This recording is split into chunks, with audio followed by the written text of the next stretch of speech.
ശബരിമലയിലെ സ്വർണ്ണമോഷണ വിഷയത്തിലും മറ്റ് ക്ഷേത്രങ്ങളിലെ സമ്പത്ത് കൊള്ളയടിക്കുന്ന പ്രവണതയിലും കാര്യമായ മാറ്റം വരുവാൻ നാം ചെയ്യേണ്ട കാര്യങ്ങളെ വിശദീകരിച്ചാൽ നന്നായിരുന്നു. ഒരു കാര്യവും ചെയ്യേണ്ട, ഒറ്റ കാര്യം ചെയ്താൽ മതി.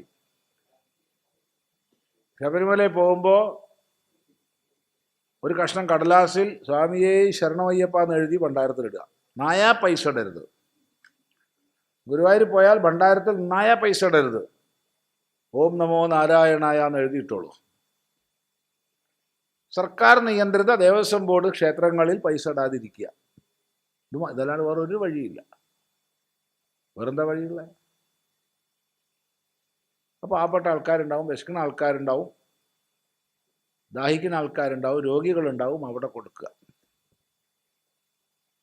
ഗുരുവായൂർ പോയാൽ പ്രാർത്ഥിക്കുക, ഗുരുവായൂരപ്പ നീ സർക്കാരിൻ്റെ പിടിയിൽ നിന്ന് സ്വയം രക്ഷപ്പെടൂ, ഈ കള്ളന്മാരുടെ നടുക്കുന്ന് രക്ഷപ്പെടൂ, എന്നാൽ ഞാൻ വല്ല പണവും തരാം. അല്ലാണ്ട് വേറെ ഒന്നുമില്ല, വേറെ വഴിയില്ല. ഇത് നമ്മൾ വെറുതെ വെഡിത്തം പറയാന്നല്ലാണ്ടതാ. ഇപ്പം കോടികൾ കുമിഞ്ഞു കൂടി കഴിഞ്ഞു ഇക്കൊല്ലം ശബരിമലയിൽ, കോടികൾ.